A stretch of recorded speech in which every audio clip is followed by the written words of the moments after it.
Thanks, Jay. Welcome to the Lost Rewatch. It's continuing today, Stranger in a Strange Land, and Trisha Tanaka is dead. Today we have three guests with us. We have Jay. Hello. Ralph, I didn't hear a single clap for Jay.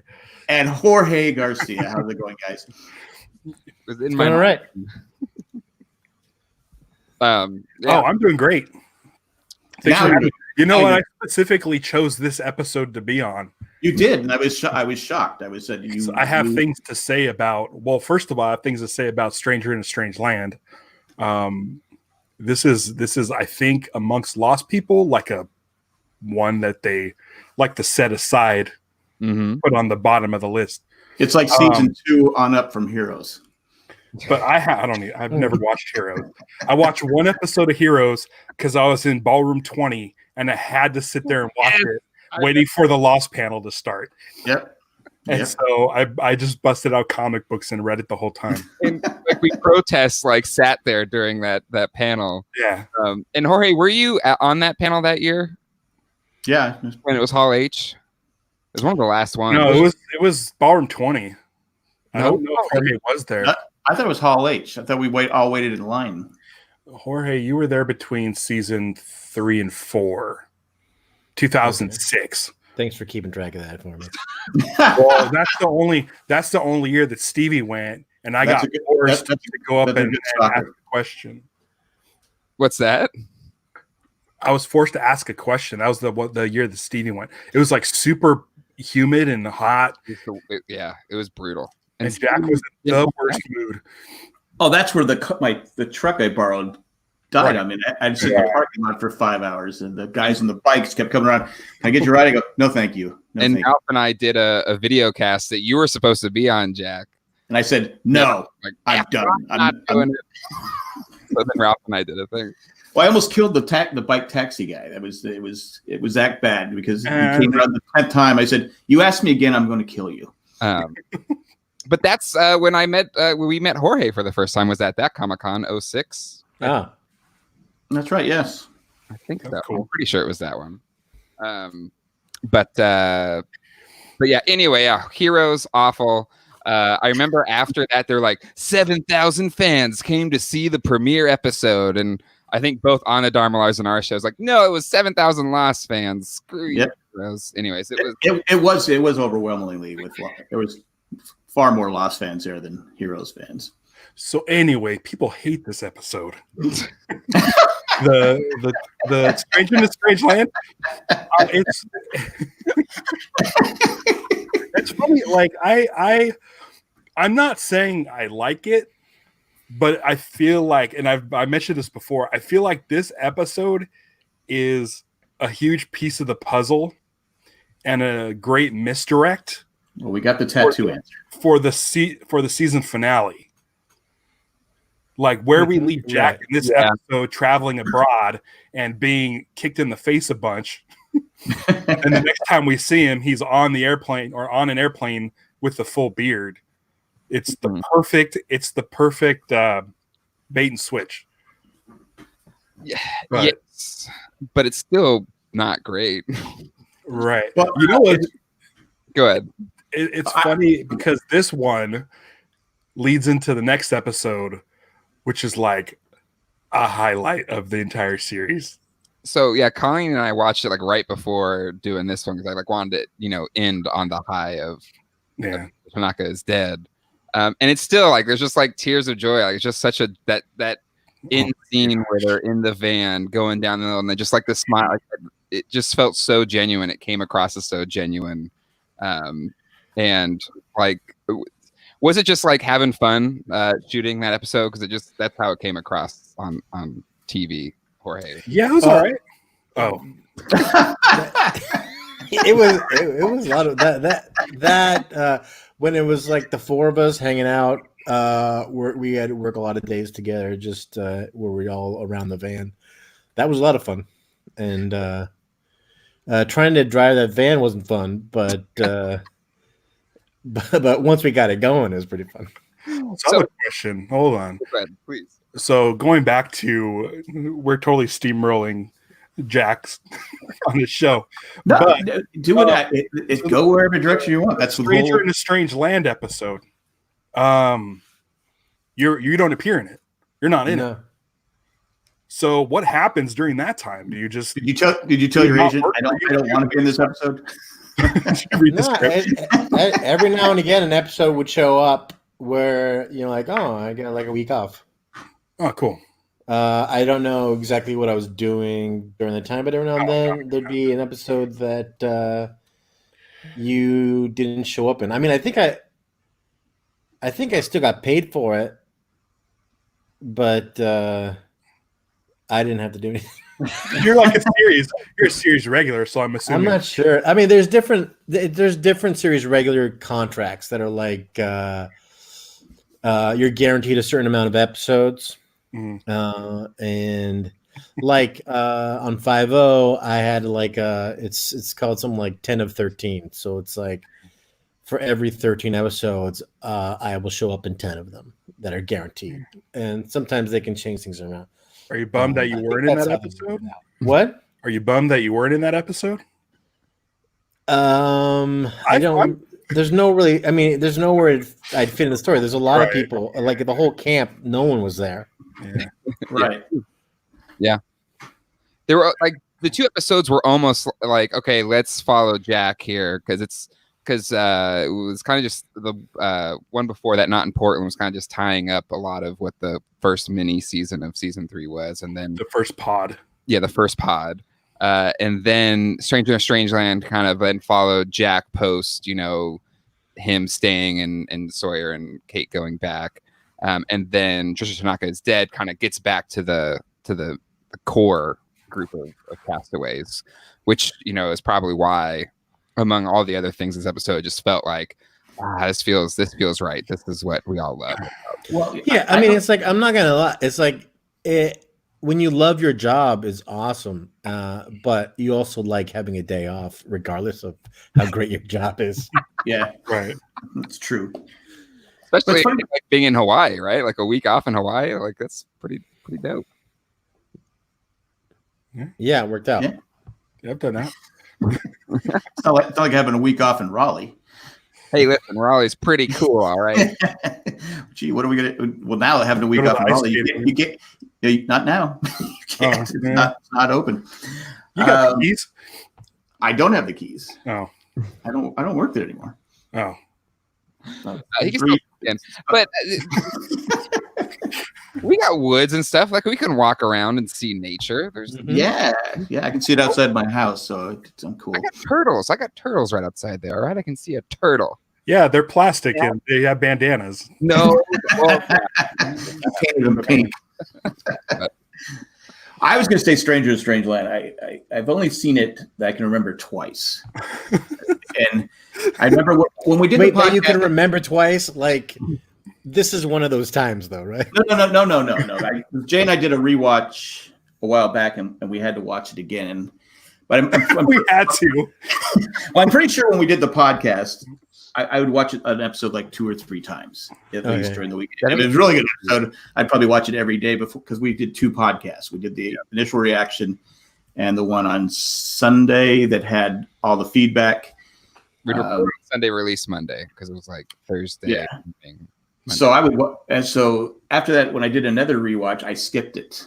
I said, I'm not going to watch it. But when I watched it, was it last night, the night before? I didn't hate it as much as I thought I remember hating it.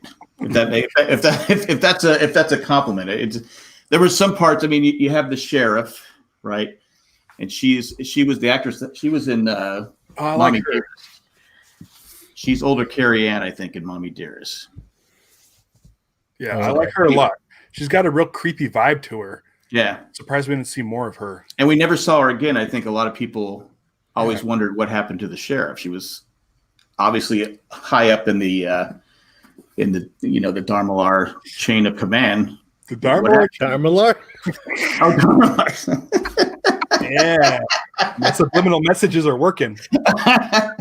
She was above Ben, right? It seemed like they were almost. I'm talking about Ben on the podcast. Yeah. Oh. We on the show. Garmlash is back. He's not fired anymore. You can't. Yeah, we've done 2 episodes in the last 3 years. Yeah, but I'm sure he's still ahead. I'm sure the sheriff would be ahead of Ben on the podcast. Yeah. This one always, every single time I watch this one, and this is the perfect time of year for it, because it feels like an Easter episode because the branding that they put on the back of Juliet, Cadbury eggs, looks Cadbury like a eggs, Cadbury egg thing. Yeah, and it always makes me want Cadbury eggs. And I remember like how much this is just what it was back then. Like we had screen caps of the Cadbury, and I think I even had like pictures of a Cadbury egg because I had the where you put the pictures on the podcast, right, side by side, and like it was fun. But in retrospect, was have to Google it. Like, when did it originally air? What month was it? Close to Easter? It was like February. Now it's like February, March. You sure? Because it was the pod, and then it was off for like winter time, and then it came back like late February. Well, I know the first 6 episodes, and then they had the other one. It was meant to be the Cadbury egg logo, though. I'm just saying, put nothing by those lost people. It's like Ralph Starmiller's shirt of subliminal messaging, right? Silent sponsor. Yeah. Which then always just makes me think about how Canadians get the true Cadbury eggs, and us in the States get the smaller version of the Cadbury egg. Oh, man, life is not fair. Wait a minute, they're bigger in Canada? Yeah, so in the U.S., I mean, they used to be bigger in the U.S., but then they made them smaller, so they're smaller than what we had as a kid. But in Canada, they still and in the U.K., they still make them the way they made them, back when we were kids. Well, how big are they? They're big. They were bigger. So if you look up on somewhere on the internet, BJ Novak talked about this on Late Night. I forget which host it was, but he keeps Cadbury eggs frozen in his freezer year round. And one year they changed, and the size went from like this to like this. There's like a good enough difference. So we're getting short. Well, hang on, because there's the Cadbury eggs that are sold individually. Those got smaller? Yes. Yep.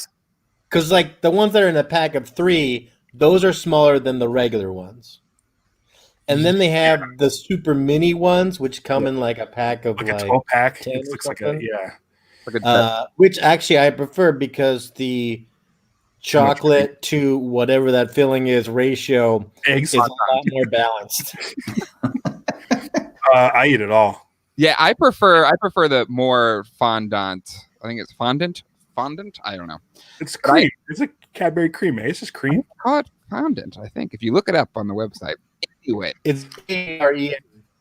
it's I put them in the fridge, and then I put them with the regular eggs. And to me, I feel like if they're sitting in that little egg section of the fridge, that it counts. Yeah, exactly. Are they as big as the regular eggs, or do you get the larger eggs? Do they line smaller up than a regular egg? It's smaller than a regular egg. Yeah. I mean, I get the Costco. And the wrapper's always sticky. Yeah. Oh, but when you get one that's not, are they sticky in Canada? Yes. Oh yeah. It's just the journey. Now, have you guys had the Scream eggs? Yes. Which the green on the Halloween inside? Cadbury egg. I've never had a Scream egg. It's got like a bright green filling. And I know 3 of us are big fans of Dinosaur Dracula or X Entertainment, and like that's how I found out. He posted about it when they first came out. I was like, oh my god, this is amazing. Because Cadbury cream egg is probably like a top 3, if not maybe like number 1 favorite candy since I was a kid. So the fact, you know what else was great in England? They have the Cadbury egg bar, which is kind of like it's like a bar with a bunch of bumps, and inside is basically Cadbury egg filling. That, and they also, I think the McDonald's have a Cadbury egg McFlurry. Really? Yeah. Are you saying in England? In England, they have a Cadbury egg. So we're just in the wrong country. I mean, when I was in London, I didn't like the food, but the sweets were still pretty good. But we lost. This easy to come back with Cadbury eggs. He didn't have to leave to go get the Cadbury eggs. Yeah, I think back to Stranger in a Strange Land, this fantastic episode. I think what just in retrospect, when I look back on it, I feel like it was just the advertising, and I know back then a lot of like the creative team didn't have control over the advertising or like the previews and all that kind of stuff. And they just had a lot of the find out what the tattoos really mean. This right. I remember that was a big selling point. Well, because people were theorizing from almost the beginning, what did Jack's tattoos, what did it mean? Yes. But I think, the writers, there's never going to be an answer that was good enough. So it was like, it was fine. But I feel like if it didn't have, hey, Ralph's back. Hey, Ralph. We went to go get some Cadbury Eggs, bro. Still? Okay, good. But I was just talking about how the ads back then weren't there was an influence from like the actual creative team of Lost, and I was saying how I think one of the things that set this episode up for failure was how the ads were like, this week find out what the Jack's tattoos really mean.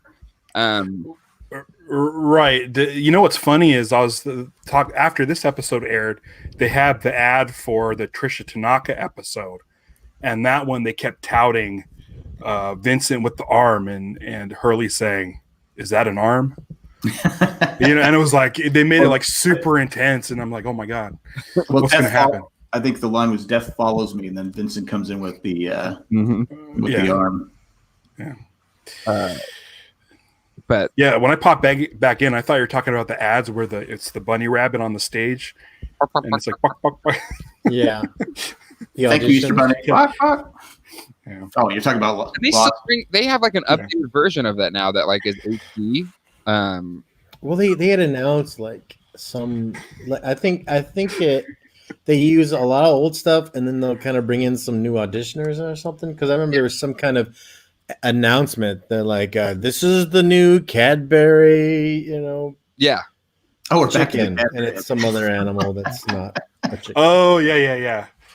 And they had the bunny ears like on an elephant. Yeah. I don't mean. I'm sorry, I keep derailing this to Cadbury Eggs, but it's the time of year. It is. It's the reason for the season, and I've had like 2 of them already. Colleen got me 4 because it's like one of my favorite candies. Yeah, the 4-pack. So is that your favorite of the Easter candies? Oh, hands down favorite Easter candy. Arguably my favorite jelly beans candy. Period. You know what I like? Jelly beans, just jelly beans. But jelly you beans. save it for Easter to keep them special? Huh? Who, me? Yeah. When I see them, I buy them. But then they're Just I don't the Easter ones? I like the regular, just basic jelly classic. beans. What you need to do to make it special or whatever it is. Throughout the year, buy some of that Easter grass and then stick it in your box of jelly beans so they stick to it. And it'll give you that feeling that it's Easter. I like hiding eggs. Hiding eggs. You know what hiding eggs are? So they're like a pastel polished.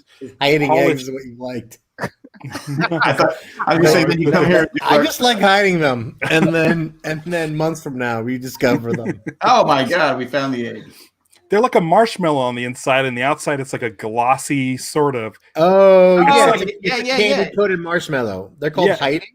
They're called like hiding eggs. Yeah. Isn't it like the peanut, the orange peanut things? Circus you peanut? kind of like, and I like those too. It kind of feels like they're related.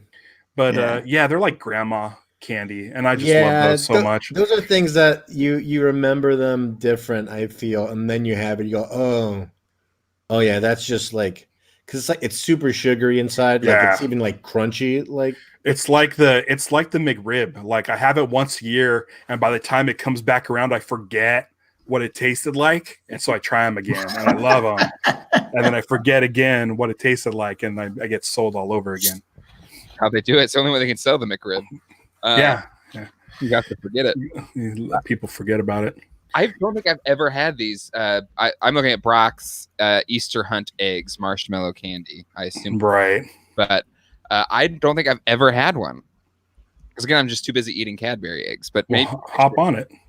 Next time we do one of our weekly go out of the house to buy supplies for the week, I will see. They're probably already gone. They probably went the way with toilet paper. There's probably a lot on them. Yeah, go the day after Easter. I'm a fan of the Robin's eggs. Oh, they're like they're pretty good. The Whoppers hard candy shell. Oh, yes. So the last few years, Reese's Pieces has been doing that size Reese's Pieces. Whoa, really? They're like the Cadbury mini eggs. Oh yeah. The sort of chocolate on the inside and the chalky on the outside. Mm-hmm. They're like that size, but they're filled with Reese's Pieces peanut butter with the candy shell. Wait. So there's Reese's Pieces inside the mini. No, it's like a candy shell and more candy shell. It's like inside it. It's like a Reese's Pieces it's incredibly crunchy. Okay, I gotta try that. Yeah. What about Peeps? Anybody like Peeps? Yeah. I can't stand them. I'm not a Peeps fan. I could eat Peeps. You're the Peep. You're the Peep. I always think it's your youngest sister that likes that. We got them for one time. I don't like these flavors on Peeps too. Well, they'll be like, "Oh, this is carrot cake flavored," or some kind of. It's kind of like what they do with Oreos. Where like there's like a bunch of Peeps that have like specific flavors. Didn't they have a Peeps Oreo flavor? Probably. I thought they did have a Peeps Oreo flavor. But I'm much more just regular Peep. My wife, she likes to open up the Peeps packaging and then let them get them stale. Yeah. Oh, okay. Yeah. No, there's a whole faction into that. You let them get stale. Yeah, it's like a thing. I don't. It kind of turns more into like one of those meringue, those macarons, not the macarons.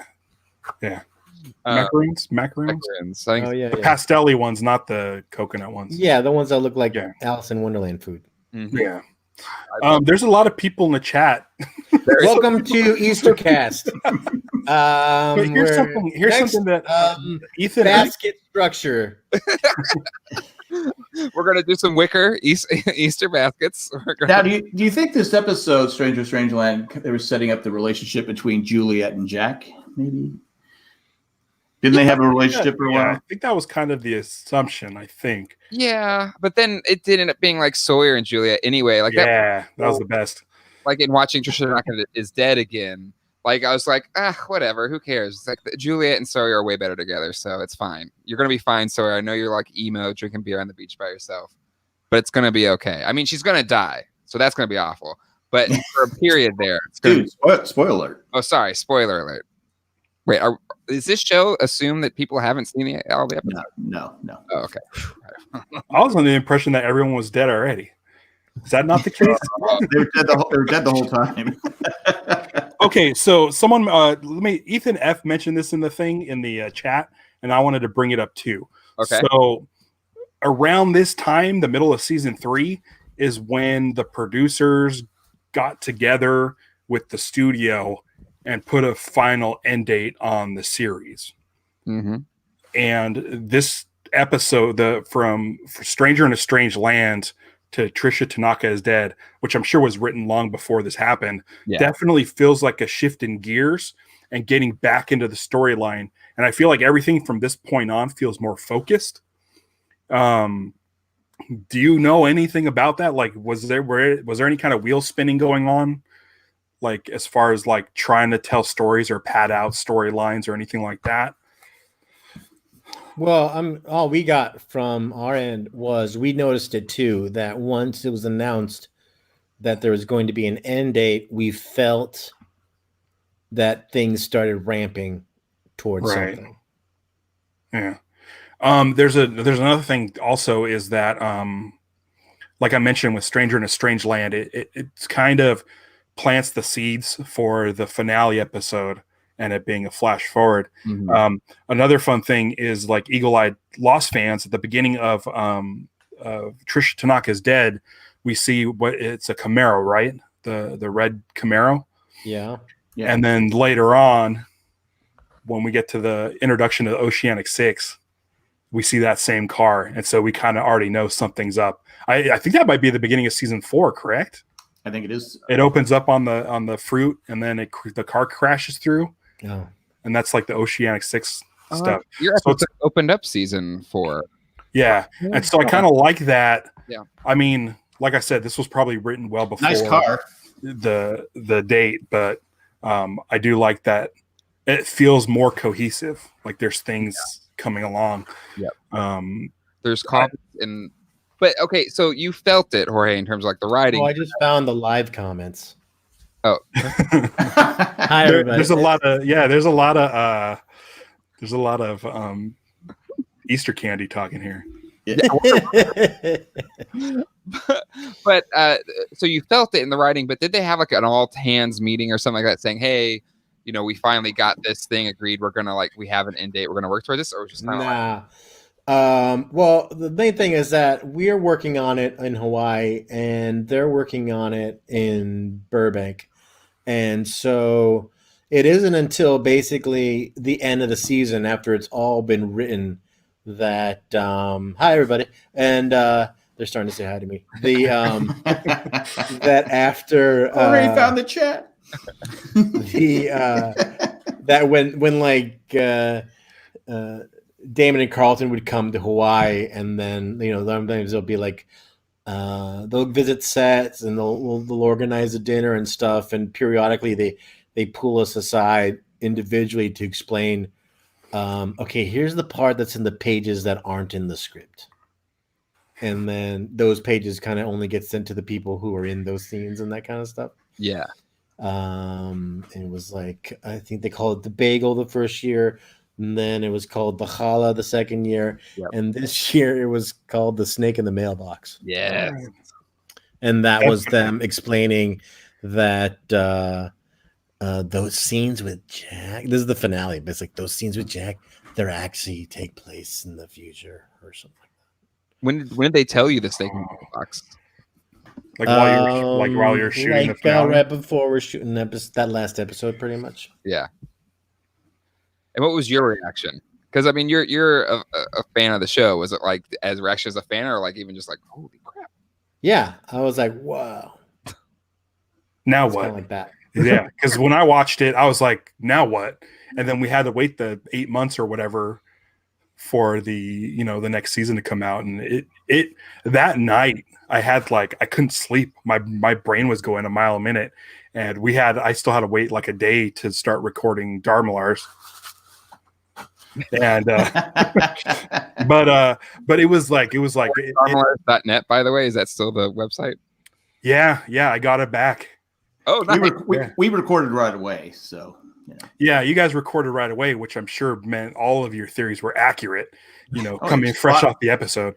They may not have been accurate, but they were first. First, yeah. Well, I remember saying, I go, I love the. It was like amazing. It was like, oh my god, it's amazing. But I also said, I don't know if I'm going to like it.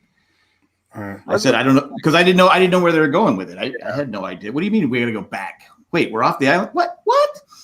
So yeah, but the thing is, as soon as season 4 started, and it opened up with the Hurley episode, and it showed you what flash forwards were. It was kind of fun. It like changed the show, but kept the format. And but like you said, we had to wait 8 months to find out, and it's just like right. I didn't know. I had no idea what direction. Now 8 months is like not a big deal. Westworld, we had like 2 years in between. Right.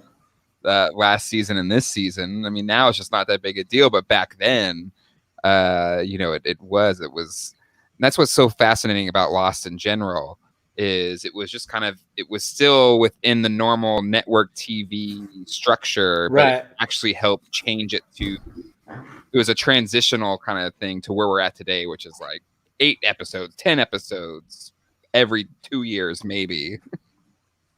Or when they feel it. There was a big thing, because that was part of like Lost, where we had like the first season we started building an audience, but it was still kind of niche in a way. We were doing well, it was big audience, especially compared to today's numbers. We had great numbers, but it was that summer where word of mouth about the show really took off. And we came out on DVD like a month before premiering. Yep. And that was the first, people just kind of talking about like going through the season in a weekend. That's when they started watching. I started watching from the beginning. So let's talk about firsts.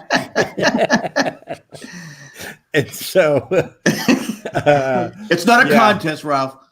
Okay. You were talking. I was reminded of a time when Carlton was first brought on Him and Damon came out to basically so Carlton could meet the cast and stuff, and we were talking about, like I was talking to like Damon, and we were just kind of chatting about like where do you think it can go, and like is it gonna like is it gonna go to like, oh, they get off the island and then that's it or what? And Damon had this great thing, is like this, it's not like he had this, the way he had an attitude, we talked about this, like he wasn't afraid to paint himself into a corner, because what's to say I can't just start walking up the wall and keep painting. Yeah. And so that kind of stuff, kind of when they say stuff like, oh, and this is not really a flashback, this actually takes place in the future off the island, it's like, oh, he's climbing the walls now. It's kind of like that. Yeah, it's kind of fun. It completely changed the show, but it kind of felt like it needed it. I'm fine with Stranger in a Strange Land, but I know that people wanted more episodes where you can get more mythology in, and the flashbacks have more parallels with the on island stuff. And really the only parallel is the brand on Juliet. Yeah. And the tattoos on Jack. We had like 75 Jack flashbacks, so it was just like, what's left really to talk about? Right. There was other characters where there were still like more like fresh stuff to get into. So, like, what I did love about the episode is that they criticize the kid for crying in the jungle. Carl. That was such a big cliche, and it's something that Jack would always do. Speaking of the million Jack flashbacks, in the first season it took a while to get to Hurley's. Yeah. How far in advance do you know when your episode is coming up? Because this is about that, almost a little bit sooner than the halfway mark in this season. Mm-hmm. Well, you find out maybe a week before the script. You get, maybe 2 weeks before the script, where it's like there's a bunch of first there'll be like a treatment. They'll kind of flesh out the story and they'll write the treatment up, which kind of talks about what's going on, and that gets distributed to people, but not the actors. Yeah. And then there is a network draft, which then gets distributed and includes to like the network execs or something. I'm guessing that's why they call it that. And that doesn't get normally distributed to the actors, but if it's your episode, because you're on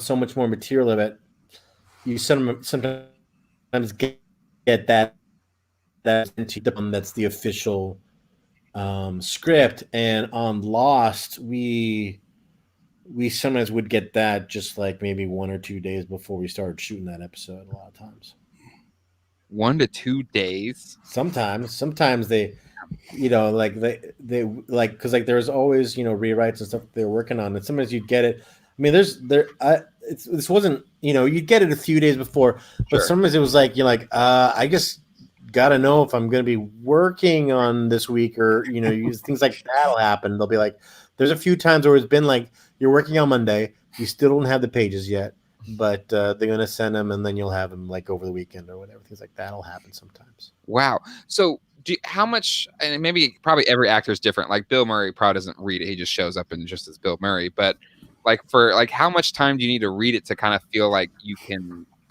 do your lines effectively and like genuinely, and not have it seem? Well, for Lost wasn't as crazy, except I had a few times where I went on some rants, some monologues and stuff. Those were quite a little bit, but what we would do is we'd read a script. I'd read a script once and just kind of get what the story is, and then I'd set it aside and I'd work on the individual scenes kind of like the night before. If it was heavy, like if it's an episode that's mainly me, I might start 2 nights before and to kind of like work on, this is tomorrow's work, got that down, but let me now pre-read the work that I have to prepare for the next day, just to kind of keep it going. And when it's your episode, you work so much, and you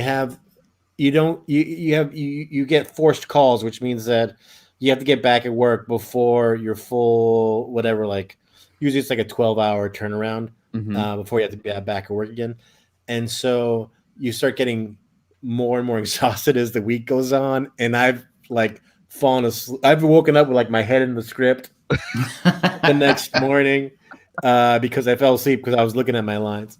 Yeah. I've fallen asleep in scenes actually. Really? Or almost fallen asleep in scenes. Yeah, I'm not proud of it. But in numbers, when I'm sitting there having tea on the couch with in Australia, it was just a cushiony, comfy couch, and I just started slowly drifting away. And that also happened once in Dave. And I was just sitting on the ground, and I was like, I would start to fade off, but I had my lines and my cues down enough that it would be like this. It'd be like, oh, but is da-da-da. Like I could still give him the line, but I gave him nothing to work with. He wasn't sure because like it's funny because like when you come in and you're a guest star, you're kind of a low guy on the totem pole, and so he doesn't know if it's his place to kind of like say something, being like, "Hey, I think he's falling asleep." But then like it'll be like a cut, and then I'll walk around and I'll get some caffeine, and then I'll be all right. But sometimes that's happened. Well, I was gonna not real tea. It wasn't real tea in the. Exactly. No. Very. Well, I mean, it was, but it wasn't enough to work at that point. I was gonna ask you, we were this whole. Is it harder to work with someone you haven't worked with before? Like you said, a guest star comes in, you got to work with them because you're used to how you work with the other actors for 3 years, 3 seasons, and then all of a sudden you got to work with someone out of the blue. It's not harder; it's just different. I mean, first of all, acting's weird, where it's like everyone kind of finds their own way in and they work their own way.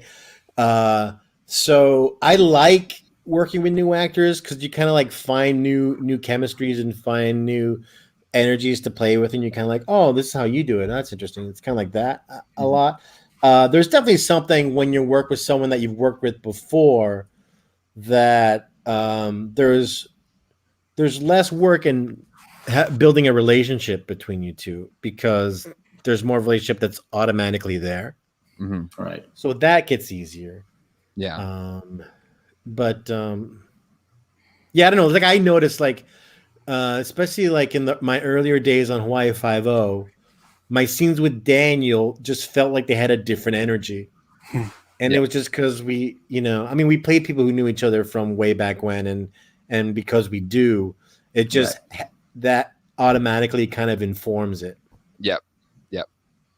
Speaking of him and the rest of the Volkswagen van crew, like just the stuff. I mean, you guys are like all smiles the whole time. Yeah. It felt really natural, except Roger.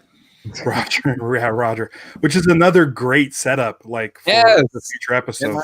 Dad, yeah. Sorry. That was people were wondering, who he was. Like, do you just stick to the script on scenes like that? You guys look like you're having so much fun. It feels real natural. I think that was all script. Huh. Oh wow. So just good acting. There wasn't a lot of improvising that we did on the show at all. There's the episode. I remember improvising on the episode where we were doing like the census of everybody on the island. Right.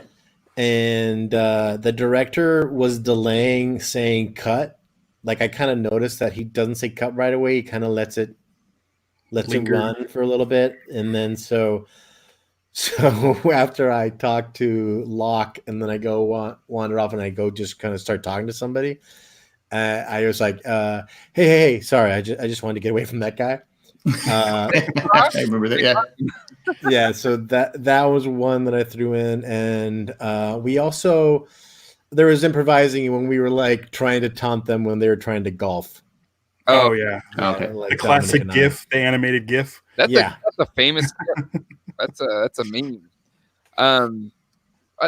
Going back to the tired thing, or at least like, do you did the directors or at the final edit, did they get better stuff at the end of that week of filming, or like is there something to the like just the tiredness, just like driving through or something that gets a better performance than earlier in the week in filming, or does it doesn't really make that much of a difference? No, but listen. There's some scenes that require more out of you than other scenes. Mm-hmm. You know, Right. In this episode, your first scene is talking to Libby's grave, I believe. Yeah. Right. It's more of emotional. Yeah. Yeah. By the way, that was my first time watching it on Blu-ray, and I had a pimple. That's all I saw the entire scene. That's hilarious. I'll have to go back and watch. You know what's great? I didn't see it. Me, there was a time when I was doing a scene. It was, I think it might have been Some Like It Hoff, and it was a scene with Ken, and I saw Ken in the scene get stung by a mosquito and develop a mosquito bite over the course of the scene.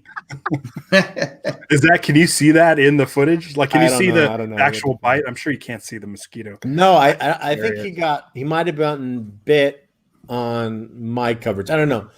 But I did notice that I don't think you see the mosquito do it, but you suddenly see like a slight bump that develops over the course of the scene. The last time that we talked about this episode, it was for an episode of the Dharmalars. Jay was actually in town, we did a commentary on the Dharmalars for Trisha Tanaka is Dead. We did. It was me, you, Ben, and Jay. You could still go listen to that. Jack, I don't think was invited. I was in Raleigh. It was brought up there, but I need to ask again. Working with Cheech. Yeah. Do you have any stories? I don't know if I'll ever meet Cheech in my life. So it's like I've known Cheech my entire life. I don't remember a time where I wasn't aware of Cheech. Yeah. Mm-hmm. So I'm just wondering, he was around when I was a kid. He was cool. I remember when I heard that's who they cast, I was excited because I was like, that's a perfect choice. Yeah. It's so funny because everyone got wigs. The kid who played young Hurley got a wig, and Pete had this wig, and I forgot. He kept saying that he looked like someone who I didn't know who it was, obscure artist. But Cheech was great. Cheech was full of anecdotes and stories, talking about being on Elvis's Christmas card list. And wow. All kinds of stuff. It was pretty great. Wow. How many days did you get to spend with him? Yeah. Is it just he comes in for a day or two? No, he worked quite a few days. Yeah. Yeah. And he comes back, obviously. Was a separate day. Yeah. He worked quite a bit actually. It was great. That's awesome. Yeah. I was like, when I was watching this episode, I was like, oh yeah, this is the episode where they threw raw chicken at me. When the Mr. Clucks franchise blows up, it's me. I don't even think it shows up at all in the episode. I don't think so. It's like basically we get hit with a dust cannon thing, yeah, and then they just started making as if chicken was just dropping from the sky, and they would just start tossing raw chicken at me. It was parts of Trisha Tanaka was falling from the sky. That's the thing, is this episode has a lot of humor in it. Yeah. So the director must have thought that, to interject some, lightheartedness, which is great compared to the last episode, which I'm not going to rip on. I'm fine with the episode, but it's so just dark, and it ends on such a horrible note with Jack just getting beat up and kicked on the beach. And then there's so much humor throughout that it's just a complete joy. This whole episode is just a complete joy from beginning to end. This was the Stranger Things is the reveal episode of Cindy and the kids, or that's Stranger. That's what I'm saying. Yeah. Yeah, because Cindy comes in and Jack doesn't recognize her. That's the reveal that Cindy's with them. Yeah, and the kids, and they say, Right. "How's Aunt Lucia?" Yeah, right. Because like they make a specific shot to look at the teddy bear, right? That people saw when it was footprints. Mm-hmm. Yeah. The Trisha Tanaka death scene was awesome because by this point, I mean, we maybe had just started podcasting and I was like deep into the show, like watching it multiple times, and fans knew that this was going to happen. We're all waiting for the meteorite to hit the chicken stand. No. And it was like a huge payoff moment. And it's so ridiculous, but I like that it's kind of like it did usher in a new, like it kind of, I don't know, it felt like a split in this season and then from the series from this point on. Like I feel like the first pod where we just focused so much on Hydra Island, it was nice to be like, here's this big explosion and this is something that was teased, a season before, this meteorite hitting the chicken stand thing. Yeah. And it's a payoff and it's a big, to do. And it was kind of nice. It felt like a turning point or a switch into something different. In retrospect, it was like it really did shift and it moved to all, firing on all cylinders where, people ask me like, cause I'm just known as like the Lost guy. And I was like, oh, hey, Lost guy, tell me about Lost. Why are they all dead at the end? Like, okay. Let's talk about it. But like, it's for me, I always say like the second half of season 3 is like my favorite Lost. Cause just, it tied up all, like most of the storylines from season 1 and you had again, Trisha Tanaka is dead. You had like the Hurley Charlie kind of thing, right? Yeah, that was a big thing. It started making me sad. Yeah. When they were being friends, because I'm like, oh, I know where this goes. I know. Yeah. And one of my favorite things in this episode, and it didn't become my favorite thing until I watched it this time, is when Hurley sees Sawyer for the first time since the doc, and he says like, dude, you're alive, and he hugs him, and he talks about Jack, and he's like, no, Jack's still back there, and Hurley says, it's fine, he'll be fine, we're fine, you're back, you're safe. And that positivity in this episode is so great because the last episode was such a downer. It really, this whole episode's about hope. And that sort of like kind of innocence, like we'll figure it out later. Don't worry, we'll be fine. He'll be fine. It was my favorite part of the episode, and I never really paid that close attention to it until this time. So I like that Lost is still even doing a rewatch, and this happens every time I come on Jack's show. Is I find something new, or I get a different kind of slant on things. Like I see something different in the episodes that I watch, and even after rewatching this series, like I don't know how many times I've watched the series, it's crazy that I can still pick up new things and get new things from it. It's nuts. It's same for, like, it's funny you mentioned because it was the same thing for me too. And I was thinking too, when I watched this episode the first time, I was in my early 20s.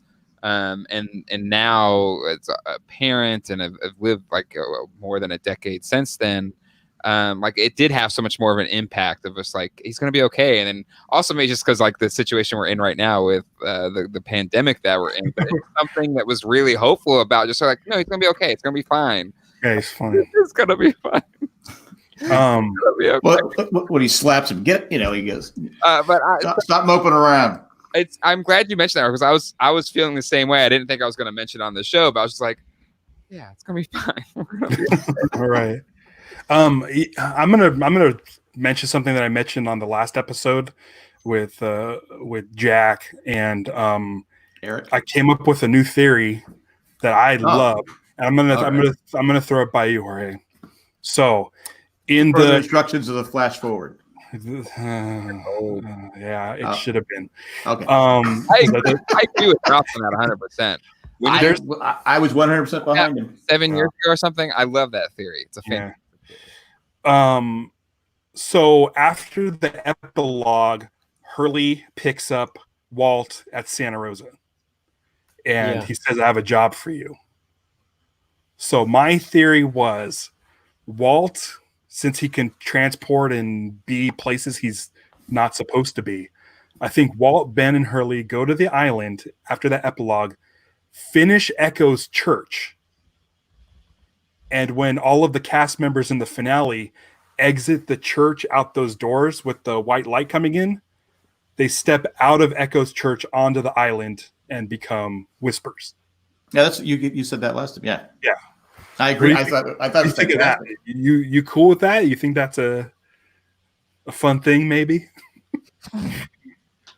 Fun thing, sure. I mean, I need validation. I need you to say, "Oh yeah, that's what they had in mind." There's totally, also he left out totally the part where happens. there's Cadbury eggs when you get to the other. Oh yeah, my understanding there's a was that basket. the Whispers was actually the Dharma folk. But wasn't Michael one of the Whispers? Michael was a whisper. It's like both. It's like both. I think it's both Dharma folk, And ghosts. Also, there is actual ghosts too. I like the idea of the inside of that church, like the TARDIS on Doctor Who. They come out of the inside of that church out of the outside of Echo's Or like church. if it isn't even finished, it's still just the skeleton of the church, and they come out. The only thing, Just say and yes. they go through it as spirits. It's a doorway. It's a doorway between the afterlife and the island. Right. So, yeah. So, wait, you're saying the church, the nice church, is the afterlife? Yeah, And then the they go flash, back to the the flash island? sideways, and when they go through the door at the end, when you all peel off and go through the light in the doorway, That they go backwards. they're stepping out of the church, and when they turn around, they're on the island, and the outside of the church is Echo's church. So Echo's church is the island, and on the inside it's the afterlife. So they're back in hell. Yeah, why did they have to go back to the island? No, Hurley made it better. Not there. He plugged the bee hole with the cork. Oh. Now it's all good. The island's great now. The Man in Black is defeated. The island is now a utopia, and they can. The Man in all Black live that just wanted to get off the island. That's all he wanted. Yeah, Jorge, what do you think? I have an opinion. I'm going to say it's after Jorge. What he's going to say. I don't know. Okay. Well, I think it's a sweet story. Yeah, there you go. For sure. That Cool. I love that as a story. I liked it when I first heard it, but I- now they're picking it I apart. I'm understand kind it later, of. but it's just that somehow we go back to existing on the island, and it's like, are we existing on the island as meat or as spirits now? As Are we spirits, whispers now? because Hurley says we just are whispers. the most important time they spent was together, and Right. so they'll only be happy if they're together. So now they can Right. live together on the island, which Can is they go now a somewhere else? paradise. Can they go Because- somewhere else, like Disneyland or something? Because No one could go to Disneyland right now. Trust Okay. me, I know. there are I'm there just- are I'm just- quarantine- Only just saying cats that- and ducks can go right now. I'm just saying there were so many bad memories for lines are everybody bad. on the go. on the island. I mean, would you want to go back? If you would lived on that island and everything bad happened, would you want to go back to that island? if it's changed to good, yeah. Well, Jack I think plugged up the evil. the whole thing about the Flash Sideways is how much of an impact our island time had in our creating the relationships with those people that we had, that it was able to, kind of like shine through in the next plane of existence, which is what the Flash So- Sideways was. Can you just tell me that Sawyer and Juliet will be happy Sawyer and forever? Juliet will be happy forever after. Thank you. You're Thank welcome. you. That's all I want. Okay. Ralph, I get it. It's cute, I guess, but I feel like why go back to the island? It was a miserable experience for most of them. I literally told you that Jack plugged up the evil bad part of it with his cork Fine. and the island's beehole, and then now everything's good. So But now it's still you have bad memories though. You have bad memories of being. Yeah. no, but Yeah, but people had bad memories from before they were on the island too. That's true. Yeah. But I like the fact I like everything up until they go back to the island. I think you got to think it through. There's got to be some reward. Jack, you have to go back. Mandatory. Zara said it on the television show. Zara Ali in the chat basically brought up what I was kind of thinking here. Oh my God, what if The Good Place is a sequel to Lost? And I feel like Good Place nailed like the afterlife in terms of like what it is and everything. And I feel like it would, I don't know, like wherever they're moving on to, whatever that next thing is, it doesn't have to be the island. Like it can be something else. Maybe it's just like going off into the great beyond together. Like but it's a cute idea. But it's not better than Sawyer and Miles as a couple of cop partners. Yeah, buddy cops. Yeah. It's not a bad idea. I just feel like if you're gonna go out, then I know how Jack feels. That's it's not a bad idea. I just won't agree with it. Ralph, you can't have an imagination around Jay because he's going to tear you apart. Turn his box off.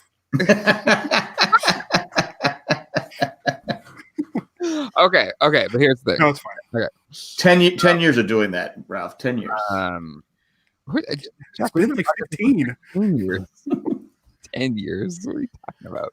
Well, Lost. Just count the rings. Just count the rings of hair. Yeah, that's how many years it's been. I'm left 0. I'm a hat wearer now all the time. Oh, but anyway, yeah, I think. Okay, I would like it if we have a new season of Lost someday, somewhere. Like Picard I haven't seen it yet, but I hear it's fantastic. Or hey, like what would be would you come back? Like if they asked you, put on the Hurley uniform again and be the new uniform. Whatever that is. I don't know. I definitely would be interested in reading it if there was something, if there was a part, if there was something that I had to do that they wanted me to do in it. I'd read it for sure. But I also would be excited of just kind of seeing what a reboot with other people would be as well. I don't know. I don't know if a reboot would be good. I think it has to be a continuation or like a legacy sequel. Or like a prequel. I don't know. Right. Any of that stuff would be kind of interesting. Just make it one big giant show of like across the sea.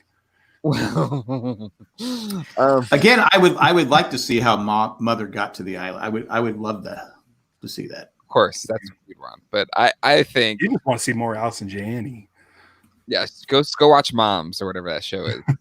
I don't watch Moms, but we are doing a rewatch of Westworld, not Westworld. West Wing. I think there's a multitude of possibilities, but I do think it needs to be in the same universe. I think a pure reboot, and Ralph and I talked about this on one of my Patreon, your Patreon as well. But like, so say Ghostbusters, they rebooted Ghostbusters, which is fine, but it would have been cooler if it was somehow in the same universe or a shared universe. That's the one thing I didn't like, is that it could, or even just have like a multiverse thing, like a Spider-Man multiverse thing. And the hope is with this new Ghostbusters, maybe they'll find a way to kind of meld all the universes together, which would be kind of cool. So I feel like Lost should be in the same universe as a reboot. But I've said this before, sometimes something is so great, you're not going to be able to top it. You can't. You have to accept it. It's just going to be okay. But Picard's doing it. Everyone loves it, and TNG is, it's a holy material. It's sitting up there on a pedestal with, Do you want to see a Watchmen season 2 though? If Damon feels like he can do it, then so be it. Because let me tell you, Watchmen's one of my favorite. Watchmen's perfect. But the comic book, the original one, was perfect. And like, is anybody another Watchmen and Damon's Watchmen was amazing. I was like, if you asked me 10 years ago, could someone make a sequel to The Watchmen and it was good? I would have said, no way, not a chance in hell. But Damon did it, and it was amazing. And who knows? Like, if the story's there, right, it's there. I'm just saying you have to go, because a lot of times you see a sequel and you get excited for it and you go, Well, didn't Heroes come back and not do so hot? I wouldn't come know. back? I've never seen an episode. Yeah, it did. It went when it came back. Yeah, I think it was called something else. 5 years ago. It was like Heroes, Heroes Origins or Heroes. Did they finally save the cheerleader? Is that what it was? I wonder if Save the Cheerleader heroes they're dead the whole time as compared to Lost. Like, I don't know if there is a subset of real Heroes fans. I don't know if they are out there. If you are, the first season's not bad. It's the conclusion to the finale episode where you're expecting this big fight. It's like, that's it. Well, but that's what I'm saying. My question is for Heroes fans, and I don't think there's any out there right now that's watching this. But do they go like, if we make fun of the Save the Cheerleader, say there was like, it wasn't just about the cheerleader, it was a broader story. The way Sorry, are you guys talking about Heroes? Oh, I'll just be over here. reading my comments. The way again, like so any like the jobs that I've had, and people go, it's somehow it's like, hey, you're that last guy, right? You did the last thing. Why are they dead the whole time? I'm like, oh, they weren't. Oh, right. The whole time. That reminds me. There was one of the original Baby Aarons. Mm-hmm. Her mom is currently showing her. She's currently watching Lost with her mom now. Wow. Really? Oh, That's cool. Probably while they're in quarantine in Hawaii now. And they just got to the end of season 1, and she's like, and they're at the part where they open the hatch and they look down, and she's like, "Oh, it's not going to end there, is it? That's not the end of it, is it?" And then the mom has a moment to explain to her, says, "Now, back in my day, we had to wait a whole summer before we got to see where it went after that." That was the first Comic-Con I went to, was between season 1 and season 2, and I went to that Lost panel, and that's all people wanted to know is what was in the hatch. What's in the hatch? And Jay and I only had to wait a week. Yeah. Go ahead, Ralph. Say it. You're a better Johnny come latelys over there. I remember JJ, I think, was joking. He's like, another hatch? And even at that Comic-Con, Damon and Carlton said something to the effect like, don't worry, we're not going to hold off on showing you what's in the hatch. You'll see it right away. Mm-hmm. Which, still, I got fooled. How so? I didn't realize that he thought it was going to be Echo's church. When we saw Desmond, when we saw Desmond, I assumed it was some sort of mystery flashback. I didn't realize what was inside the hatch.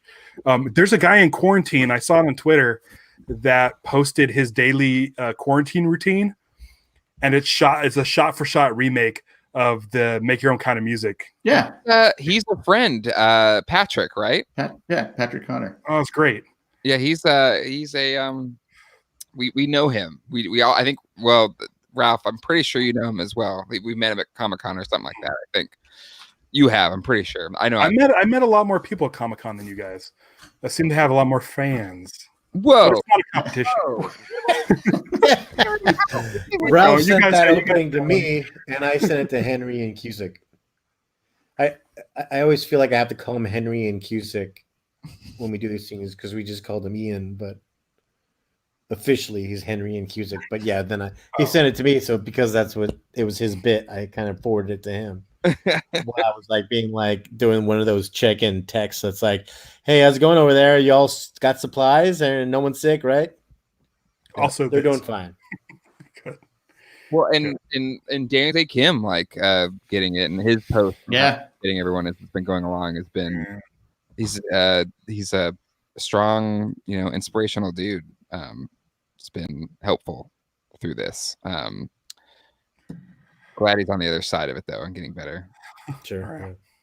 But I forgot what I was going to say. Oh, do you think it would have been better if we had that Make Your Own Kind of Music opening at the end of season 1? I feel like if in today's TV world, that would have been it would have been a post-credit scene in the At the end of season 1. I bet you. For me personally, season 2 is when I started getting into podcasts, but just going on the internet is that's where it kind of started. I started seeking out other people who like Lost, and I had friends at work who told me to watch it, and I watched it. And to be fair, I got in on the second week when they re-aired. Whoa! It was a re-airing of. You're a follower. they re-aired the pilot part 1 and 2 together as one thing. It was the second week of Lost. So, but still, your friend told you to watch it. You didn't want to watch it. But I mean, we were like, it's a dinosaur. It's aliens. Right. It's giant spiders. Like I was hoping for stuff like that, like bugs and whatever it was going to be crazy. Yeah, I wanted giant spiders. Yeah, giant spiders. I totally thought it was a dinosaur or something. I thought it was a dinosaur. Yeah. Is Jack trying to get us to talk about giant spiders now? No. You said giant. Is that a place where you can hear that? I don't remember that. You want to hear us talk about giant spiders? I know a podcast you can listen to. Well, the best thing about season 3 is the finale. We find out there is an underwater hatch, right? That's the best part of season 3. Because it paid off your thing. Yes. I'm still mad. That's all I cared about. Once I said I would want to be like George Costanza. I'm out. The thing is, like, Jorge's really kind. Like, he sent Jack like one of the hats that had the Hydra logo on it, and I just feel like it was very kind of you, Jorge. But I feel like you're just encouraging this. Did he send him? You should send some Dharma jumpsuits with Rose and Bernard's names on them. They were retired. They were retired. They did work for Dharma, but were retired. They were retired. Yeah. They had their chance in season 5. I really thought that was good because I got spoiled on because someone sent me something saying, "Hey, I think your theory is going to come true." So I knew this whole, and then I told Jay about it. He goes, "It better not happen. It better not happen." I was living at home. We did that podcast. And yeah, I go. Well, you think they couldn't give that to me? All the hours effort I put into that. You give me one theory. That's it. Much easier to like ignore you now because like I don't live with you, so I don't have to hear you say for once a week, if that. And back then, though, it would be 24/7. But I was right that Jack's dad had an affair and had an illegitimate child. They could have guessed that. Just look at his dad. He's a high. Did you guess that? No. I thought it was Penny because I thought when they goes into the hatch and he sees a picture of Penny and Desmond, he kind of stares at it like he's seen her before. You guys should do your own podcast about Lost. Me and Jorge could take off and do our own podcast because he sees Desmond, isn't it? Yeah, but because we know we've seen him before. Thank you, Jorge. Thank you. But that's how the theory came about, and I was 99% right. I just had the wrong blonde-haired girl. Sure, I called it. But yes, Ralph and Jorge do a fantastic podcast, Kaiju Pod, at kaijupod.com. Podcast. Yeah, the funny thing about that is we have a negative review on iTunes that says it just sounds like a couple of friends talking about movies. Sorry.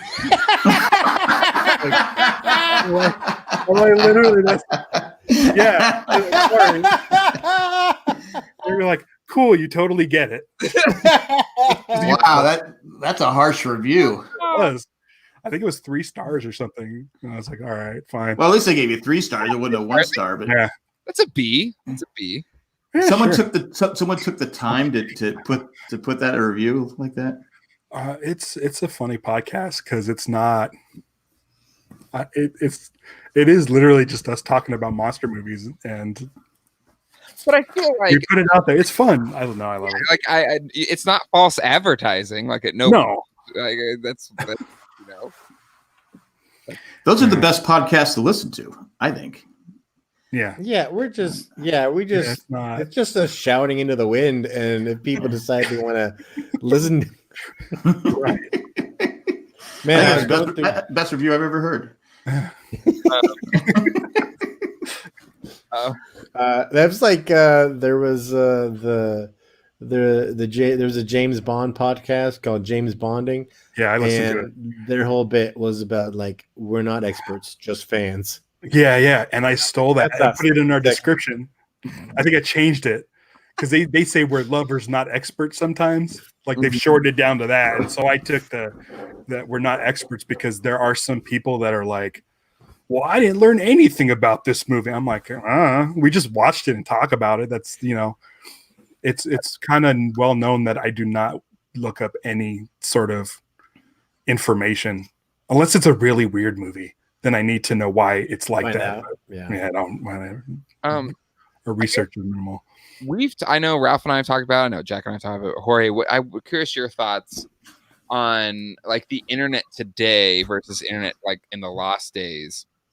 And you were always very engaged with the fan community, like even the Fuselage, like you had an account on like the old school forum and with like questions and stuff like that, pre-Reddit like AMA.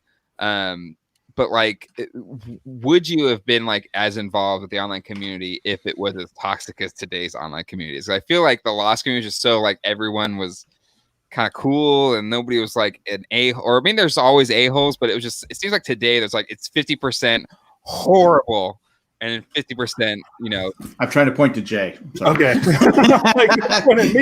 It's like a mirror. I can't do it. You like that back during the Lost, heyday.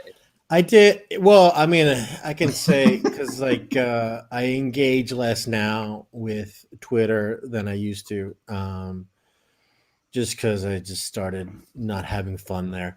But it definitely different because when Alcatraz premiered and people were live tweeting, watching it. Mm-hmm. I was like, I felt very vulnerable, that I was like, this is a completely different experience of premiering your new show than it was like when we were on Lost, where we just kind of we just aired it. And then we were just going to see how many people tuned in the night before. Yep. Yeah. And, it was more like everyone would watch the show and then have a discussion. And when you do like a live tweet, you're just looking for stuff to pick apart. Yeah, you're analyzing every little moment before you get the full story that's trying to be presented. So it turns into this awful bad, like nitpicky thing. Yeah, it becomes these live reviews of the is because it's such a big part of promoting shows and marketing shows that becomes the kind of thing that like networks start wanting people to do. They want to it's like, oh, when this episode airs, we want everyone to kind of like log on and kind of like engage, use the hashtag, right? So they're like asking you to be like online. Yeah, that's kind of part of fulfilling your duties now. Wow. I can remember one time on Twitter with Lost, must have been the final season. I tweeted something that I forgot all about. It was a spoiler. There was a minor something happened. I got trashed. I mean, I was like, oh crap! I forgot nobody's seen it. So I don't do it anymore. I don't put anything on there that people. I know a lot of people live tweet as they're watching a show. I don't do that anymore because I was like in tears. Yeah, towards the end of Lost, I would have to shut off my Twitter 3 hours before it aired because of East Coast stuff. Right. Yep. Yeah. So. And I would do that too because I would get spoiled. I still remember that I got spoiled on the expose with Nicky and Paulo's death because somebody called in and I was listening to phone because I always tried to help Jay out with the phone calls and stuff. And I was waiting for the episode to air and I said, Nicky and Paulo got buried alive. Is this a theory? And it was some guy in Canada had seen it already or something like that. He had seen the episode already. So I got spoiled. So I'm watching the whole time going, It was fun seeing Nikki and Paulo in the Trisha Tanaka is Dead. Because I was just like, that's right, they're in this. I forgot that they were in that episode. I like Nikki and Paulo.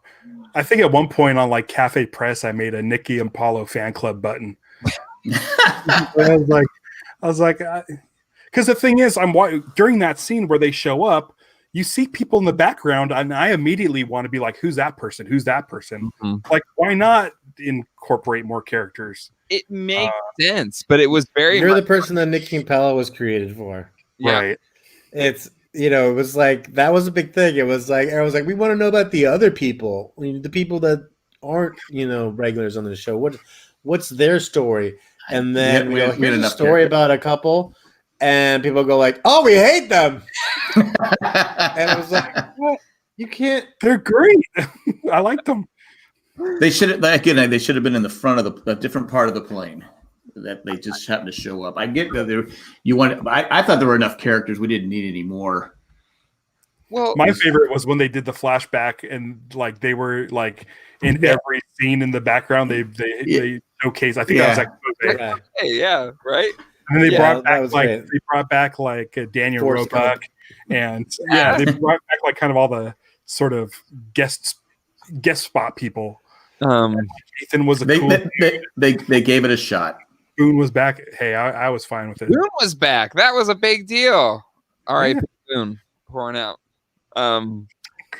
I had nothing against Nikki and Paulo, but what I love about just following or at least continuing to appreciate Damon's work, from Leftovers to then Watchmen, is like I can just see the learns that he's had like through the beginning of Lost or the end of Lost to post Lost to Leftovers to Prometheus, whatever. But it's kind of neat to see his story crafting hone and who he brings on for the projects and stuff like that. Has been neat to see because like Watchmen was just so tight. But I'd be like, oh, he learned that because of this, and this from Lost or whatever. Like he's way to go. Watchmen also had a great past, like Lost did. So, what's that, Ralph? I said, way to make a dumpy show that needs to be fixed with all kinds of mistakes. Lost is awesome. It is. I'm not saying Lost is bad. Why do you hate Lost? Yeah, Jay. Lost was this living. There's nothing wrong with Lost. He didn't have to learn from any mistakes. No, I'm saying that what was cool about Lost. I'm sure you made mistakes podcasting. They took things like as fans were giving feedback or whatever. So like Nikki and Paulo was like this classic example of how they were doing a podcast about Lost as it was happening, answering fan emails as it was happening, and like adjusting and kind of getting it was a very interactive show experience where the fans that were into it at that time absolutely had an influence on what coming out and an influence on the creators of the show, which you just don't have today, where now creators of a show, they make it's done, and it's like Westworld was filmed and done 6 months ago, and you're going to watch it, and whatever they decide to do is what it's going to be. Right. For Lost in that time frame where you had the internet still, you had the beginnings of Twitter, you had forums and stuff like that, you had the official Lost podcast where they were in it, Carlton and Damon were in it every single week.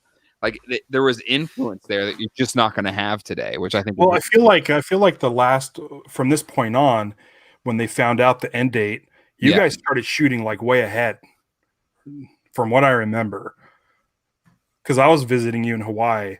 And Henry Kasich spoiled. Well, that's the thing. Like the first episode of season 6 hasn't aired yet, and then we were at a restaurant. We're in the parking lot leaving, and we ran into Henry and Cusick, and he starts talking, and you like took him aside and blocked me from hearing whatever script you were talking about. Like the show hadn't started yet, and you guys were like on episode 6 or something, and I was like. So so I think you guys got to get ahead of the audience a little bit. I mean, we'd start in the summer and we'd get a few episodes of The Bank, but then by the time that like the holiday break rolled around, I felt like we were always kind of like 5 weeks ahead of airing in a sense where it's like we'd shoot for like a week and a half to 2 weeks, and then there'd be like a couple weeks of post production, and the show was going to air. And it was kind of like from us finishing the episode, so it kind of turned around pretty fast. But they started we started, I think, starting a little earlier every summer, it seemed like. Yeah. Nice. Well, I think Jack, I don't know, it's your show. Is there anything else you want to cover? I can talk about Cadbury. I can talk about Cadbury Eggs if you want. Every time me and Jay are on the show, we just steamroll over Jack. No, I have no issue with it. Okay. I've talked about Lost on Blue in the Face, so it's like whatever you guys want to talk about is cool with me. I'm like Johnny Carson. What I love about Crazy Hank TV. You're bald? No. Johnny wasn't bald. No. Johnny up to his had more hair than Jack has now. Well, who doesn't? But what I love about Crazy Hank TV is on the Jay and Jack podcast, I was always the host and Jack was always the color commentary, right? Or the person, play by play, and Jack's color. I had the fun part. Exactly. Right. So it's fun on Crazy Hank TV where you're the host. But we steamroll it. Oh, you have to be straight. Both Ralph and I are hosts. So I don't know. I feel like me and Ben were kind of equal. You're maybe. Yeah. I don't know, but whenever we are on your show, Jack, I feel bad because we do kind of. I don't, but I don't see it that way. So don't. Okay. I don't have an ego, so I'm not like, not the like guy. No. Well, I don't know what you're talking about. We're wondering why we're late. For me, it's always been: is the show going to work? Is it going to be fun? That's all I care about. Seriously, that's all I care about. If you want to know why the show is late today, is because Ralph was just like, I need to eat first. We're not airing until I have my food. No, Do Oh. not turn that camera on. blood red mad. I was blood red mad mere seconds before I was getting the texts going on. Oh my god, jeez. I hope he doesn't fire me before the show starts. Well, I was trying to get all my expletives out before I jumped on, because I know over here on Crazy Hank TV it's a little bit more PG. Well, but it is and it's not. I mean, there's people slip and say things. I don't. Greg has a question. Please ask Jorge what he thought of Stranger in his. Oh no, I was trying to avoid this question. Jorge? Well, it's the internet. It's fine. Not my favorite episode. I don't show up in it at all. Ooh, what is your favorite episode? I mean, this isn't set in stone. Okay, I'm pretty partial to Dave for sure. Right. I like Dave. Dave's a fun episode. Dave's not here. Speaking of Cheech. Yeah. It's beyond that though. It's like full episodes. I like in different episodes. That's kind of all I can really think about. There's stuff that just kind of like just sticks in my mind. Like I liked being in the scene when Locke and Jack are arguing about why do you find it so hard? Why do you find it so easy? It's never been easy. And I have like one line in that scene, but I just liked watching them act. I was like, oh, this feels good because it's making my neck feel cold. It was like kind of like it was like something special. And I liked when we blew up the ship.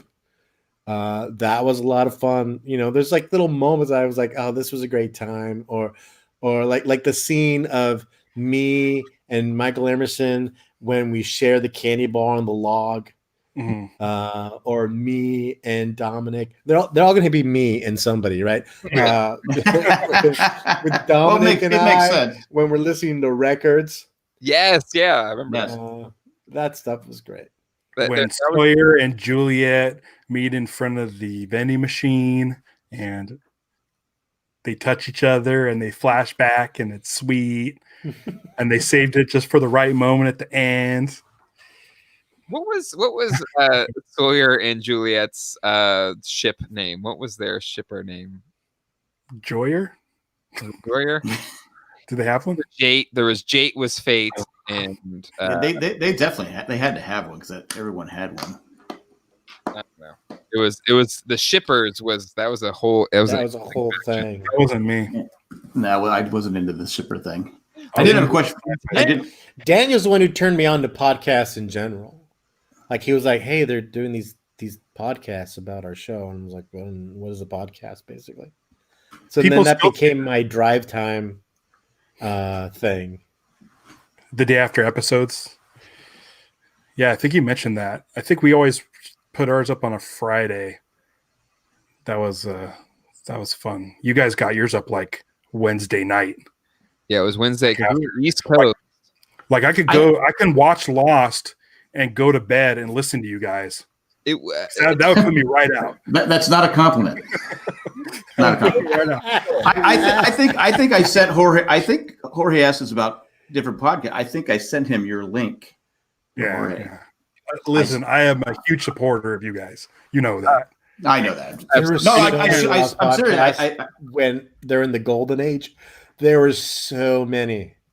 And so I thought I kind of download like one of each, and then I kind of narrowed it down.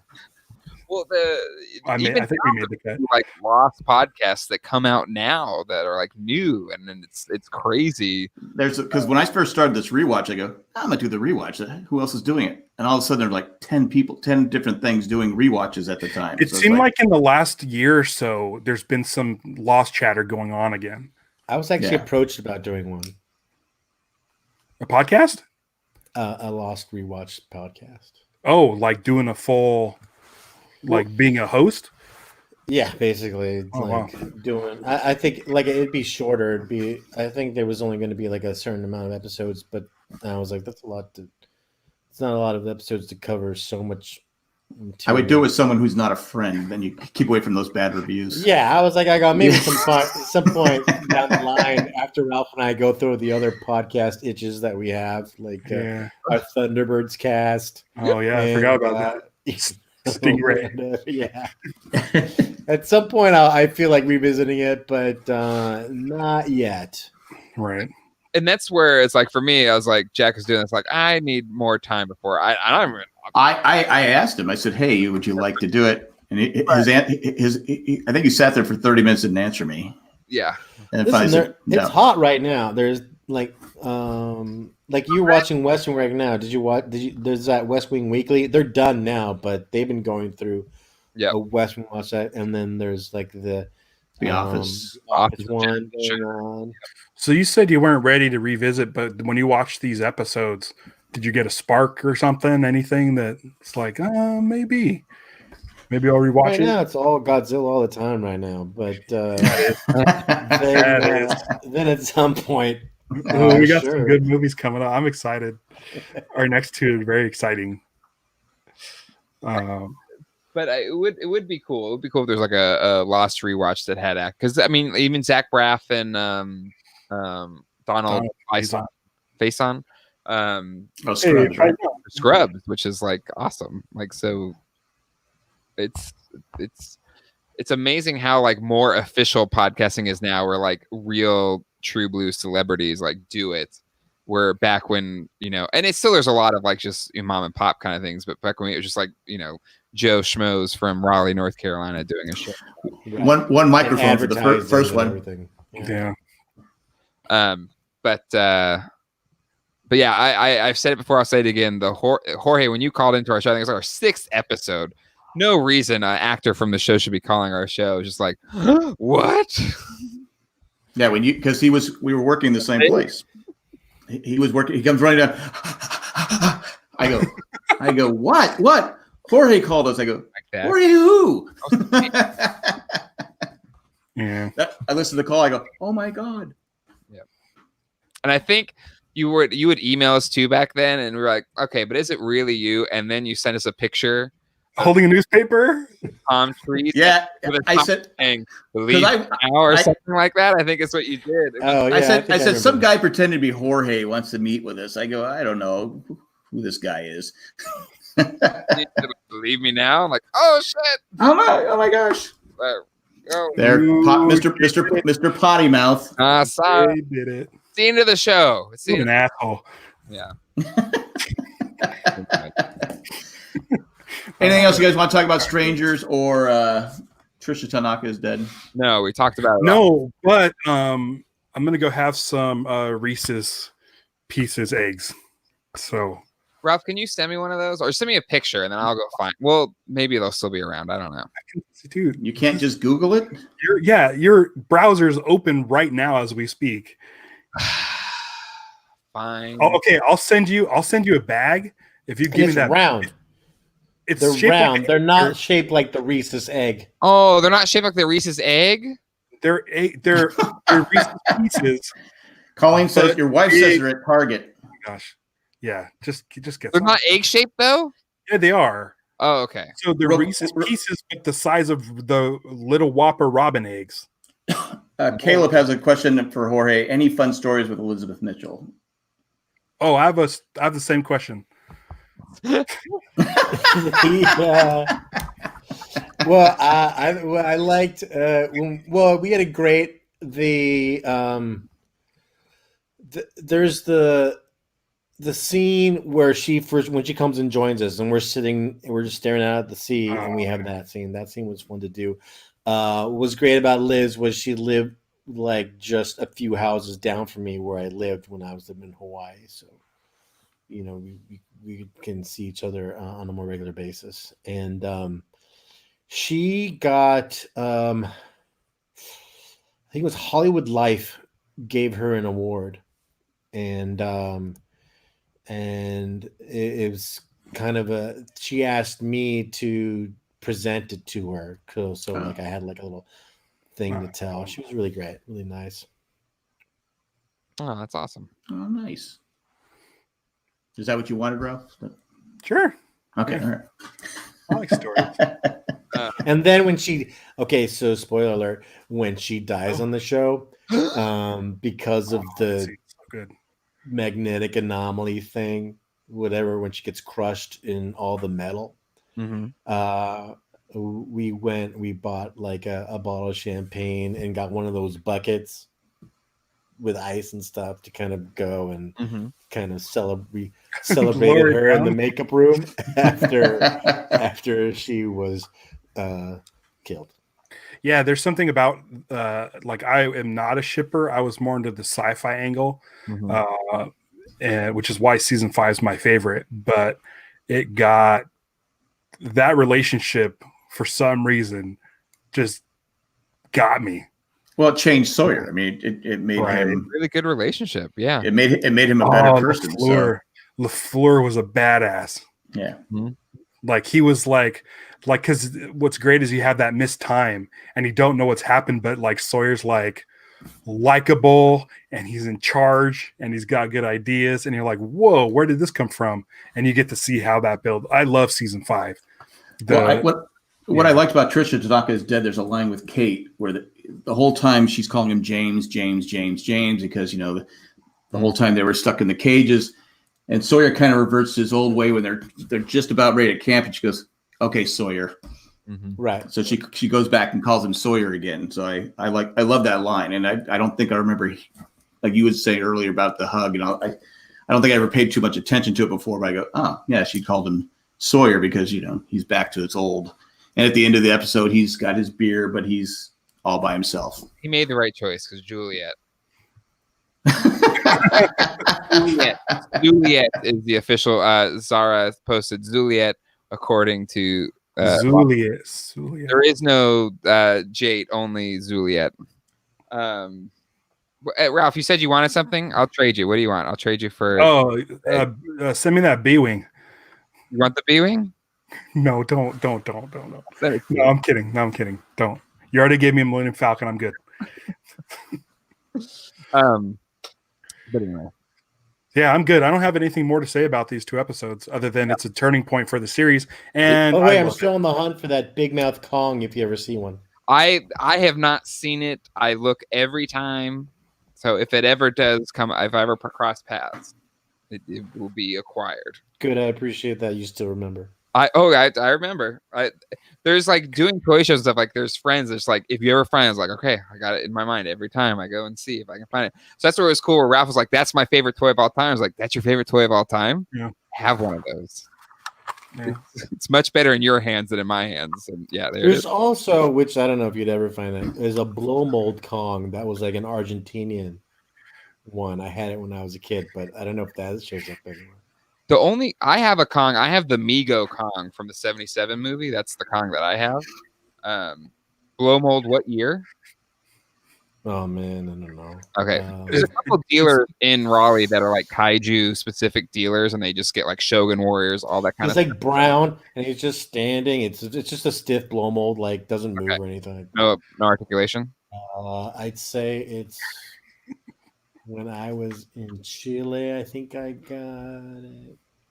So if anybody at home likes hearing monster toy talk at the end of a podcast, you got to check out our show. 84 or earlier. I'm not listening. 80. Okay. Because Argentina, Josco was a big brand in Argentina. I did get a Dharma band or anything, or I don't know if I can research it, and if I find it or find a picture of it, hold on, let me get a I phone will. call here. What do we do? This is what Skyping with Ralph is like. He just like whatever toy is randomly on his desk, he'll just be like. This is still one of my favorites. Is this stupid Sir Isaac Lime Funko Pop? But yeah, like I was saying, anybody who likes hearing toy talk at the end of a podcast, check out Kaiju Podcast. There's a doozy coming up. I think I'm leaving in that whole conversation. Oh, really? We're just talking about toys. It's like it ends with us just Googling things. We're like, oh, look at this, and we send each other pictures. You know, I don't know if I can listen to a podcast just like friends talking about. No, I can't do it. No, that's all you will get. Siskel and Ebert weren't friends, right? Yeah, I think that's probably what made them so great. Yeah, so maybe you guys didn't like each other. We're destined for failure. Yeah. There's a couple of dicey movies in there that might have split us apart.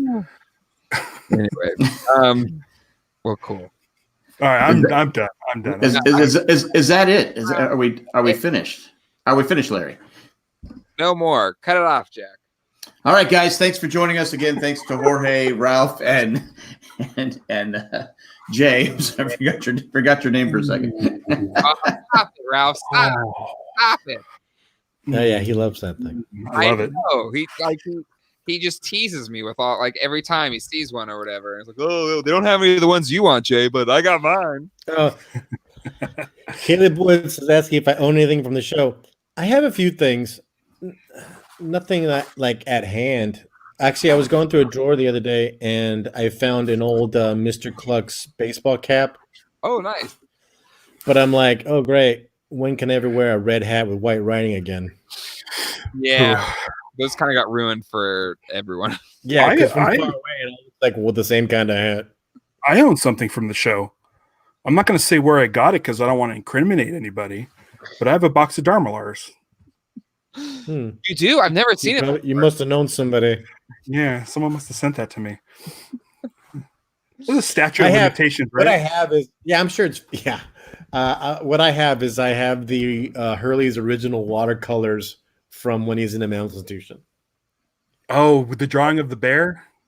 No, it was an igloo. I have the igloo, and I have the pyramid. Is it framed? Yeah. Okay, good.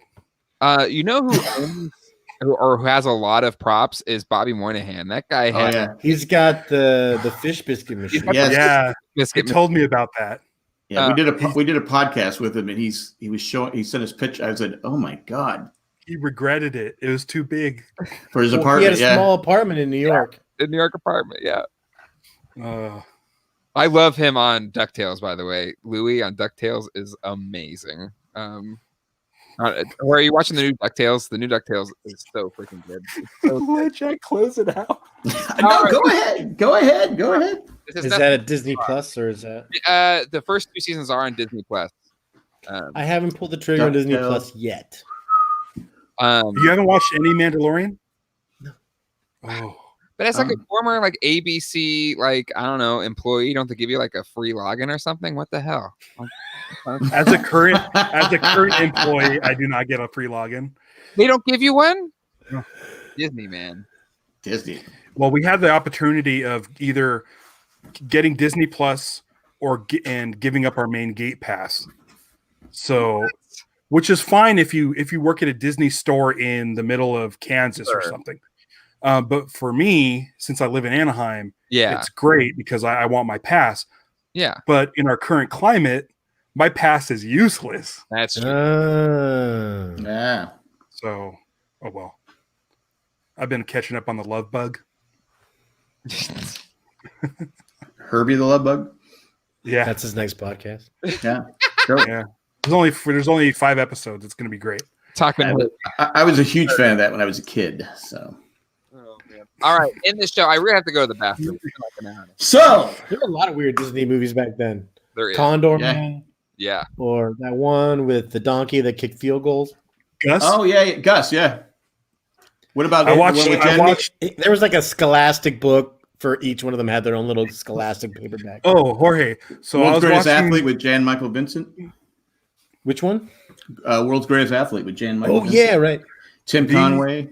I watched Flubber, the Robin Williams one. I only watched half of it. Wasn't great, but there's a quick shot on the television where they're watching Gorgo, and I got very excited. Yeah. Wow. So we're just stalling. So Jay pees his pants, right? No, it's fine. It's just like suddenly just the screen goes black. It's better than yellow. Should we all just like laugh and freeze? Yeah, I can do. Oh, like the end of Police Squad. Yeah. Let me finish it first. Anyway, if you but don't click out because we're going to do a freeze frame. All right, I won't click out. Well, you can click. It takes like a few seconds for it to. Well, just the bit. We want to make the bit last. Got it. Pretend like you're going to hit it, and then we've explained too much. Put this part out. Oh, it's live. All right, go ahead, end your show. Jay needs to pee. All right, he's been holding it. I'll text Colleen so she can go wipe for you because you're a little boy. Mom. Oh, come on now. You're like a little kid. I have to go potty. I do. It's fine. It's a human function. We all do it. I'm all done in here. No, I stopped doing it because the toilet paper shortage. I stopped. Because I have 2 young children. Like my day is always consumed with wiping up somebody's ass. So I don't want to hear nothing about whatever. I got grandkids almost every day, so I hear it. Here, I'll send you this instead of the the hand sanitizer. I'm kind of a germaphobe, so I already had like a bunch of those anyway. So we were stacked up. Like we keep finding them. Like I would just buy them all the time. Colleen in the chat says, "Oh my God, just get up and go. The bathroom is 10 feet away. There's the bathroom outside of the door." Here we go. We'll Colleen. hear the stream. Let's get Colleen. Let's get Colleen to replace Jay. She was on last week. Colleen was on last week. No, I actually watched that episode. Yeah, Well, that's nice that you actually watched an episode. Get Eric Skoll from MuggleCast. Yeah, Eric. Well, podcast. What did an episode with him? Yeah. Anyways. All right, guys. So thanks again for joining us. It was great getting to see you guys. Jorge, I don't think we've talked in years. Ages. It's been a while. Oh, congratulations on your getting married too. I forgot to thank you. mention that. Thank you. So yeah. Welcome to the club. I showed the ring, but I've been washing my hands so much I started like destroying my knuckles because the ring would just go and just. I don't wear a ring because. Yeah. I can't get it off. I have one here. Oh, I have this. I have a rubber one that I wear sometimes. Jack, you keep doing that. You're gonna go blind. Yeah, my wife put a chip in there that it sends a signal. Yeah, when you take it off, it completes the thing. Goes. Ding! Right away. When did you take off your ring? It feels like Lord of the Rings when you set it down and you don't remember and you start panicking like Frodo. It's weird. Mine actually wore down right here, and so I had to have it fixed. I took it off for a year. I didn't have it for a year. Mine was my dad's ring, and we resized it so it would fit. Oh, really? That's nice. I don't think I knew that. That's awesome. It sits in. It's currently sitting in the box where Becky puts her ring when she takes a shower. This is like a Kleenex box? No, it's the ring comes in. You know, it's a ring box A Kleenex box? Why would it be in a Kleenex box? for safety. That's box in the bathroom. No. Kleenex guy with ring. I'm not going to tell you where she keeps the little box because then you'll. Oh no, don't. Because people will. She keeps it in the shower. It's weird. Yeah, it really it defeats the whole purpose. Actually, the soap Also, is the on. box She is puts it where the wood. soap's supposed to go. It's secret. Yeah, it's part of that. Let's keep talking about showers and see what happens to Jay. Oh, great idea. Let's talk about running water. And Hey, people are getting their money's worth. So that's They are. How much you making off of this? Do I get a cut? Do what? All right. Huh? I'm sorry, I didn't hear you said Jorge. This costs money? No. It's all free. StreamYard is a great service. It is a great service, yeah. All right, so Let's on that keep talking note, about streaming. Let's keep talking about streaming for Jay. Watch Jay. I want to just. Drip drop in a late shower. why don't you be like Dwight? Dwight would bring a soda can. Be. Dwight Schrute would have a soda can there ready to You got something back there. Use that Ghostbusters firehouse. house. Yeah. I just rearranged my Ghostbusters display today. I added. I bet there's a cookie jar in there somewhere. I'm a cookie fiend, so Or a bank. One of those. I have cups. Like I'm drinking water. That's the problem. I'm drinking Oh, water. well, there's your problem. I've been drinking whiskey, and it's a bad. Bad combo. It's not a bad. All right. Eventually, you have to pee after. It's been almost 2 hours. Oh shit. Okay, yeah, you're right. I mean, shoot. Well, we had to wait for Ralph. Ralph's mashed potatoes got cold. Sorry. Yeah. They're totally cold right now. And You they're can heat them up. delicious. Put some virgin olive oil on it. Put them in the microwave for like 30 seconds. They'll. For what it's worth, Okay. Stevie, you're a treasure, and Ralph's a jerk. So Cool. She's playing Animal Crossing, so she didn't hear any of that. Yeah, she's gonna watch. She doesn't even listen. She doesn't even listen to Kaiju podcast. anyway, She's the one that left that review.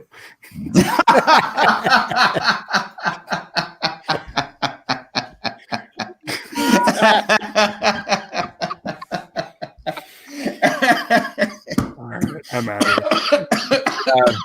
All right, guys. We killed Jack. Our mission Oh, is no. complete.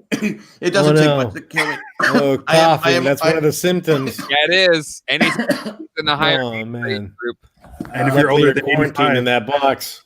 Oh my god. like the Brady Bunch. Mhm. All right, The guys. wrong way. On that note, R.I.P. Jack. Come on, damn it. if you'd like to subscribe to us, tell a friend. Again, I thank all three of you for joining us today. Joining me today, it was great to catch up, and that's it. And It's we're great to have something like this that brings us all together again. exactly. Yeah. Exactly. Where we all have free time. Yeah. Hug. Big internet hug. It's the only All hug right. you can do now. All right, guys, that's it. Bye. All right. Bye. Bye. Bye.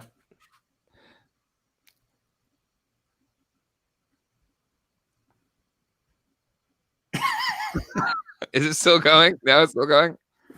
Yeah.